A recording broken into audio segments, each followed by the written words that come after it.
নমস্কার বন্ধুরা, আমাদের ওয়েব ম্যাথ চ্যানেলের নতুন একটি ভিডিওতে সকলকে স্বাগত। আজকে আমি ভিডিও এনেছি পুষ্টি, রোগ ও জনস্বাস্থ্যের পার্ট 3 ভিডিও। কেমন? আজকের ভিডিওটিতে আমরা কয়েকটা বিষয় নিয়ে ডিটেইলস আলোচনা করব। কিছু রোগ, সেই রোগের লক্ষণ, সেই রোগগুলো কেন হয় এবং সেই রোগগুলো প্রতিরোধের উপায়, এগুলো নিয়ে একটু ডিটেইলসে আলোচনা করব। কেমন? এমসিকিউ আকারে আজকের ভিডিওটিতে রাখা হয়নি। ডিটেইলস আলোচনা করলে কি হবে, তোমরা ছোট ছোট করে পয়েন্ট করে নিতে পারবে আর বিষয়গুলো গভীরভাবে বুঝতে পারবে, তোমাদের কোনো অসুবিধা হবে না। কেমন? তাহলে চলো ভিডিওটি দেখে নেওয়া যাক। নিচে ওই জন্য লিখে দিয়েছি যে ডিটেইলস ডিসকাশন। কেমন? যে আমরা ডিটেইলস আজকে একটু ডিসকাশন করব। প্রথমেই আমরা যে কোশ্চেনটি রেখেছি যে সংক্রামক রোগ বলতে কি বোঝো? রোগ অনেক রকমের হয়। সংক্রামক রোগ বলতে কি বোঝো? যেসব ব্যাধি বা রোগ একজন মানুষ বা প্রাণীর দেহ থেকে অন্য কোনো সুস্থ মানুষের, প্রাণীর দেহে সহজেই ছড়িয়ে পড়ে তাকে সংক্রামক রোগ বলে। এই রোগগুলো সাধারণত ঘনিষ্ঠতার ফলে ছড়ায়। নিচে কয়েকটি প্রধান সংক্রামক রোগের বিবরণ দেওয়া হলো। যেহেতু আইসিডিএস ওয়ার্কার এবং হেল্পার এই দুটো পরীক্ষাতে রোগ তারপর সেই রোগের সচেতনতা একটা ভীষণ গুরুত্বপূর্ণ বিষয়, তাই আমরা এই বিষয়গুলোতে ডিটেলস ভাবে আলোচনা করব। কেমন? তোমরা দেখতে থাকো ভিডিওটি, তাহলেই তোমরা বুঝতে পারবে যে আমরা সংক্রামক রোগগুলো আমরা কি জানলাম, যে যেসব ব্যাধি একজন মানুষ থেকে অন্য একজন মানুষ বা একটি পশু থেকে অন্য একজন মানুষের দেহে সংক্রামিত হয়, সেটি হচ্ছে সংক্রামক রোগ। কি কি হতে পারে? আমাশয়, এটি একটি জলবাহিত পেটের রোগ। আমাশয় দুই ধরনের হয়, ব্যাসিলারি ও অ্যামিবা জনিত আমাশয়। কেমন? আমাশয় কিন্তু একটি হচ্ছে সংক্রামক রোগ। নেক্সট হচ্ছে উদরাময় বা পেট খারাপ টাইপের যা রোগ হয়, যেটিও একটি জলবাহিত রোগ। এর প্রধান উপসর্গগুলো হলো বমি, পেটে ব্যথা এবং ঘন ঘন মলত্যাগ করা। জলবাহিত পেটের রোগ, জল দ্বারা বাহিত হয়, মানে দূষিত জল, যে আমাশয় জীবাণু দ্বারা দূষিত জল যদি একাধিক লোক যদি সেটি পান করে থাকে তাহলেই সেক্ষেত্রে আমাশয় হয়ে যাবে। কেমন? নেক্সট চলে যাই। নেক্সট হচ্ছে কলেরা। কলেরা কি? সাধারণত দূষিত খাবার ও জল থেকে এই রোগ সংক্রামিত হয়।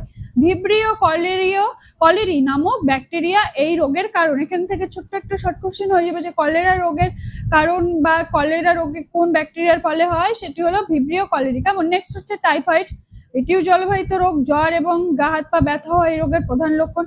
ডিপথেরিয়া, এটি একটি মারাত্মক রোগ।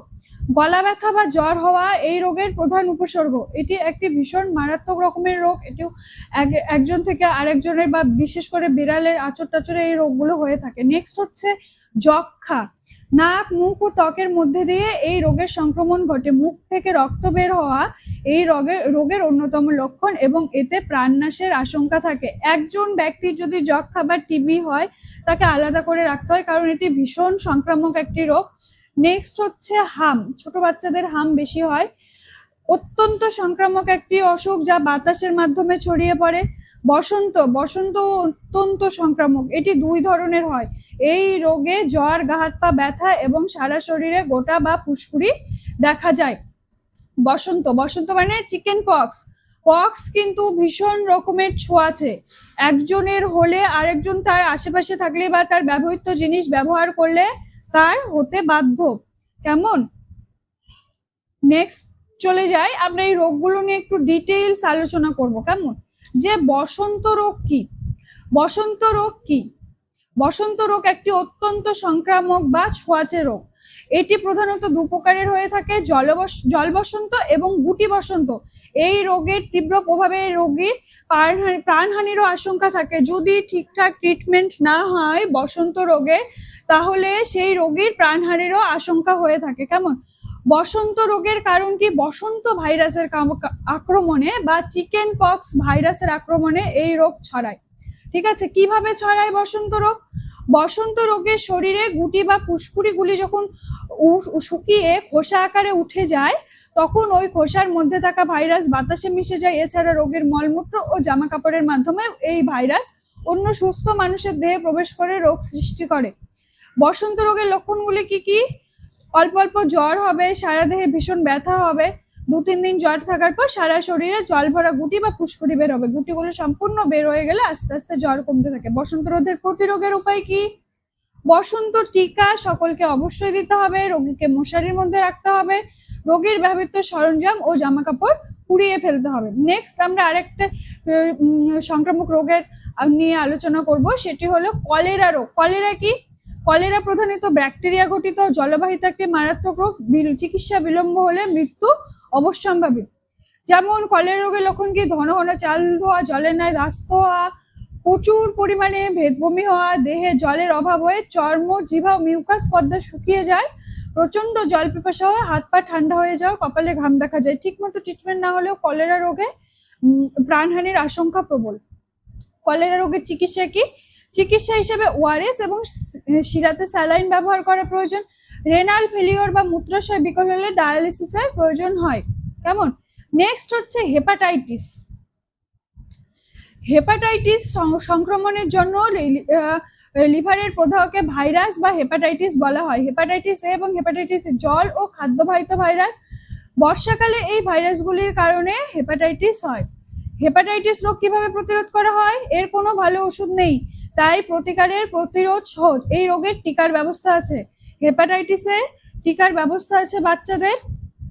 তোমরা যদি এই বাচ্চাদের কখন কোন সময় কোন টিকা দেওয়া হয় এটি সম্পর্কে যদি জানতে চাও, আমাদের চ্যানেলে আমারই একটি রচনা, টিকাকরণের রচনা সুন্দরভাবে দেওয়া আছে, কোর্সে যাবে আমাদের চ্যানেলে, আমাদের ওয়েব ম্যাথ চ্যানেলে কোর্সে যাবে, সেখানে আইসিডিএস ওয়ার্কার অ্যান্ড হেল্পারের এক্সামের জন্য কোর্স লঞ্চ করা আছে, সেখানে গিয়ে ভিডিওগুলো একটু সার্চ করবে, দেখবে শিশু টিকাকরণ নিয়েও রচনা দেওয়া আছে, ওখানে ডিটেইলসে টিকা নিয়ে আলোচনা করা আছে। কেমন? নেক্সট, বর্ষাকালীন রোগ কি কি? খুশকি, ইমটেগো, কৃমির উপদ্রব, এগুলো বর্ষাকালের রোগ। নেক্সট, ইমটিগো কি ধরনের রোগ? সারা দেহে ছোট ছোট পুঁজের ভরা গোটা দেখা যায়, মানে ঘা টাইপের। হ্যাঁ। নেক্সট চলে যাই, নেক্সট হচ্ছে আরেকটি রোগ হচ্ছে ডেঙ্গু। ডেঙ্গু কি? এডিস ইজিপ্টাই নামে এক ধরনের মশা এই ধরনের রোগের বাহক। ডেঙ্গুর ভাইরাস প্রধানত 4 ধরনের, ডেন 1, ডেন 2, ডেন 3 ও ডেন 4। আমি আগের ভিডিওতেই বলে দিয়েছি, প্রতি বছর সারা পৃথিবীতে 10 কোটি লোক এই রোগে আক্রান্ত হয়।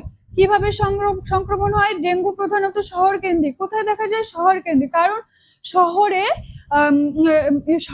কারণ শহরে কি হয়, বিভিন্ন জায়গায় জল জমে থাকে বা পরিষ্কার জল জমে থাকে, সেখানে এই ডেঙ্গু মশা জন্ম নেয়। বিভিন্ন পর্যটক কিংবা বাইরে থেকে কাজে আসা মানুষের মাধ্যমে এই সংক্রামক জীবাণু নানা পরিবেশে প্রবেশ করে। প্রতিরোধের উপায় কি? এর কোনো টিকা বা প্রতিষেধক নেই। ডেঙ্গু বাহক এডিস ইজিপ্টাই মশা নিয়ন্ত্রণ করে একমাত্র প্রতিষেধক। জমা জল অপসারণ করতে হবে, কীটনাশক ব্যবহার করতে হবে, কালো জিরে, আদা, পেঁয়াজ, রসুন কুচি গরম তেলে ভাতে খেলে কিছুটা প্রতিরোধ হয়। ডেঙ্গু কিভাবে ছড়ায়? এডিস মশার কামড়েই মূলত এই রোগ ছড়ায়। জীবাণুবাহী মশা অন্য কাউকে কামড়ালে তিনিও আক্রান্ত হন। নেক্সট চলে যাই, এখানে কয়েকটা ছোট ছোট কোশ্চিন আছে, যে ভিটামিন এর অভাবে 1 থেকে 6 বছরের শিশুরা কি কি রোগের শিকার হয়? রাতকানা, জেরোপথ্যালমিয়া, ক্যারোটোম্যালাসিয়া প্রভৃতি। একটা শিশুর স্বাস্থ্য সঠিক কিনা কিভাবে বোঝা যায়? দুটো আঙ্গুল দিয়ে শিশুর ঠোঁট টেনে নিচে নামিয়ে ঠোঁটের ভেতরের অংশ দেখতে, ঠোঁট ফ্যাকাশে থাকলে শিশু স্বাস্থ্যবান নয় বলে ধরতে হবে। কোনো শিশুর স্বাস্থ্যহানির কারণ কি কি হতে পারে? পর্যাপ্ত পুষ্টির অভাব হতে পারে, হজমের গন্ডগোল হতে পারে, রোগের আক্রমণ হতে পারে। ভিটামিন সির অভাবে কি কি রোগ হয়? মাড়ি ফুলে যায়, দাঁতের গোড়া দিয়ে রক্ত পড়ে, চর্মরোগ হয়, ঘা সারতে দেরি হয় এবং ভাঙ্গা হাড় দেরিতে জোড়া লাগে। নেক্সট চলে যায়, নেক্সট, শিশু ও গর্ভবতী মহিলারা রক্তাল্পতার শিকার হলে কি করা উচিত? খাদ্যে লোহার পরিমাণ বাড়াতে হবে। কি? মাছ, মাংস, ডিম, আলু ও সবুজ শাকসবজি খাওয়াতে হবে। কলেরা রোগের কিভাবে চিকিৎসা হয়? ওআরএস, শিরায় স্যালাইন ব্যবহার করা হয়। রেনাল ফেলিওর, ডায়ালিসিসের প্রয়োজন হতে পারে। আমাশয় জিয়ারডিয়া রোগ কি? অ্যান্টিমিবা হিস্টোলাইকা, হ্যাঁ, বা জিয়ারডিয়া নামক প্রোটোজোয়া এই রোগের কারণ। এটি একটি জলবাহিত রোগ। তাহলে অ্যান্টামিবা হিস্টোলাইটিকা হলো আমাশয় রোগের কারণ। কেমন? আমাশয় রোগের চিকিৎসা কিভাবে হয়? এই যে দেখো, কিছু ওষুধের নাম দেওয়া হচ্ছে, যে মেট্রানিডাজোল, টিনিডাজোল, আর্নিডাজোল বা সেকনিডাজোলের ব্যবহারের মাধ্যমে এর চিকিৎসা করা হয়। এবার আমরা কয়েকটি বিষয় নিয়ে আলোচনা করব যেটি অ্যাক্সিডেন্টালি ঘটে। কেমন? দেখো কি বলছে এখানে, যে পুড়ে যাওয়া শরীরে কি ধরনের চিকিৎসা করা উচিত। একজন অঙ্গনারী হেল্পার বা ওয়ার্কারের হিসাবে যে আশেপাশে চারপাশে কি হচ্ছে, যে সমাজে গুরুত্বপূর্ণ ভূমিকা পালন করে থাকে, ঠিক আছে? সেখানে এরকম ঘটনা ঘটতেই পারে, যে পাশে কিছু হলো, যে সামান্য একটু পুড়ে গেল, বা বাড়িতেও হতে পারে। তাহলে এখানে এগুলো আমাদেরকে জেনে রাখতে হবে। পোড়া জায়গায় ঠান্ডা জল দিতে হবে, ব্যথা কমবে, আর ব্যথা কমলে স্যাভলন বা ওই জাতীয় মলম দিতে হবে। নেক্সট, সাধারণ কাটাছেঁড়া বা সাধারণ ক্ষতে প্রাথমিক কি প্রতিবিধান হওয়া উচিত? প্রথমে পরিষ্কার তুলো দিয়ে বা হাত দিয়ে আঘাতপ্রাপ্ত স্থান চেপে ধরে রক্তপাত বন্ধ করা উচিত। ডেটল বা রেকটিফাইড স্পিরিটে তুলোটিকে অল্প ভিজিয়ে ক্ষতস্থান ভালো করে পরিষ্কার করতে হবে। ক্ষতস্থানে জীবাণু প্রতিষেধক বা কোনো ওষুধ লাগিয়ে ক্ষতস্থান গড় চাপা দিয়ে ব্যান্ডেজ করতে হবে। তারপর উপরোক্ত জিনিস না থাকলে ক্ষতস্থান বন্ধ হওয়ার জন্য গাঁদা পাতা বা দুর্বা পাতার রস ক্ষতস্থানে লাগানো উচিত। এগুলো ঘরোয়া টোটকা, এগুলো সবাই জানে। নেক্সট, কি ধরনের ক্ষত হয়? এটা ভীষণ ইম্পর্টেন্ট একটি কোশ্চেন, ভালো করে দেখো কেমন, যে ক্ষত কি ধরনের হয়? ইনসাইজড, হ্যাঁ, ইনসাইজড ক্ষত কাকে বলে? ব্লেড, ছুরি, কাঁচি, কাঁচ ইত্যাদিতে কেটে গেলে যে ক্ষত হয় তাকে ইনসাইজড বলে। কন্টিউসড, থেতলে গেলে বা হোঁচট খেয়ে এমন ক্ষত হয়। ল্যাসারেটেড কেমন? কোনো জন্তু জানোয়ার আঁচড় দিয়ে দিলে বা কামড় দিলে যে ধরনের ক্ষত হয় তাকে বলে ল্যাসারেটেড। আর পাংচার্ড কি? পেরেক জাতীয় কোনো কিছু বিদ্ধ হলে যে ধরনের ক্ষত হয় তাকে পাংচার্ড ক্ষত বলা হয়। তারপরে নেক্সট কোশ্চেন আমরা রেখেছি যে হাড় ভাঙা বা হাড় সরে যাওয়ার প্রাথমিক প্রতিবিধান কি?